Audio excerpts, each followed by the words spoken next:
नमस्कार मंडळी. सोने म्हणजे सुरक्षित गुंतवणूक असं अनेकांना वाटतं. पण आता सोने फक्त दागिने किंवा नाणी नाहीत, तर डीमॅटमध्येही ते ठेवता येतं. ते कसं? तर EGR. EGR म्हणजे इलेक्ट्रॉनिक गोल्ड रिसिप्ट. आज आपण समजून घेणार आहोत. EGR म्हणजे काय, त्याचे फायदे काय आहेत, वैशिष्ट्ये कोणती, त्यामध्ये गुंतवणूक कशी करायची आणि इतर पर्यायांसोबत त्याची तुलना करून पाहूया. तर सगळ्यात आधी आपण EGR म्हणजे काय ते पाहूया. तर EGR म्हणजे सोप्या भाषेत जर सांगायचं गेलं तर इलेक्ट्रॉनिक गोल्ड रिसिप्ट म्हणजेच डीमॅटमध्ये असलेलं गोल्ड. तुम्ही गोल्ड विकत घेतल्यावर ते सेबी अप्रूव्ह व्हॅल्यूमध्ये सुरक्षित ठेवलं जातं आणि त्याच्या बदल्यात तुम्हाला डीमॅटमध्ये एक रिसिप्ट मिळते. त्यालाच EGR असे म्हणतात.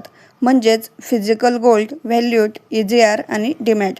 हे गोल्ड बॅक असतं, त्याला ॲक्च्युअल गोल्ड सपोर्ट असतो. जसे तुम्ही शेअर्स घेऊन डीमॅट अकाउंटमध्ये ठेवता, त्याचप्रमाणे हे गोल्ड तुम्ही डीमॅट अकाउंटमध्ये ठेवू शकता. आता EGRचे काही फायदेही आहेत, जसं की सेफ्टी. घरी जर सोनं ठेवायचं असेल तर आपल्याला चोरीचा धोका असतो किंवा सेफ्टीचा धोका असतो, पण इथे चोरीचा धोका कमी असतो. घरी सोने ठेवायची आपल्याला गरज पडत नाही. त्यानंतर प्युरिटी. हे स्टँडर्ड गोल्ड असल्यामुळे इथे क्वालिटीवर जास्त विश्वास ठेवलेला असतो. त्यानंतर ट्रान्सपरन्सी जर पाहिली तर प्राईस एक्सचेंजवर आपल्याला दिसून येते. त्यानंतर इझी स्टोरेज. लॉकरची आपल्याला गरज राहत नाही, इथे इझिली स्टोरेज केले जाते. त्यानंतर डीमॅटमध्ये तुमचा डिजिटल ट्रॅक करता येतं, म्हणजेच तुमचा डीमॅटमध्ये सगळं रेकॉर्ड ठेवलं जातं. जसे याचे फायदे आहेत तसे काही वैशिष्ट्येही आहेत, जसं की एक्सचेंजवर ट्रेड होऊ शकतो, फिजिकल गोल्ड बॅक होते, कन्वर्ट टू फिजिकल गोल्ड शक्य आहे.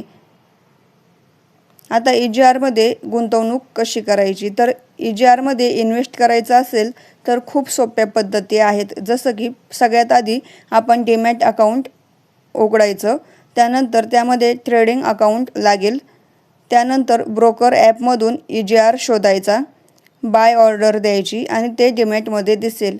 सेल पण शेअरसारखंच करता येतं, म्हणजे जे आता शेअर खरेदी विक्री करतात त्यांना माहिती असेल कसे बाय किंवा सेलच्या ऑर्डर लावायच्या, त्यामध्ये काय करायचं असतं. त्याच पद्धतीने हे गोल्डचा आता EGR आपण करू शकतो. जर EGRची तुलना आपण पाहिली, फिजिकल गोल्ड बॅक आणि डीमॅटमध्ये ते सुरक्षित असतं. जसं की गोल्ड ETF जे आहे ते इझी आणि एक्सपेन्स रेशो असतो. त्यानंतर SGBमध्ये इंटरेस्ट मिळतो आणि लाँग टर्मसाठी सुद्धा ते चांगलं असतं. त्यानंतर डिजिटल गोल्ड काय, स्मॉल अमाऊंटने आपण सुरुवात करू शकतो, पण रेग्युलेशन प्रत्येकासाठी वेगळं असतं. त्यामुळे EGRच बेस्ट आहे सगळ्यात, असं मला तरी वाटतं.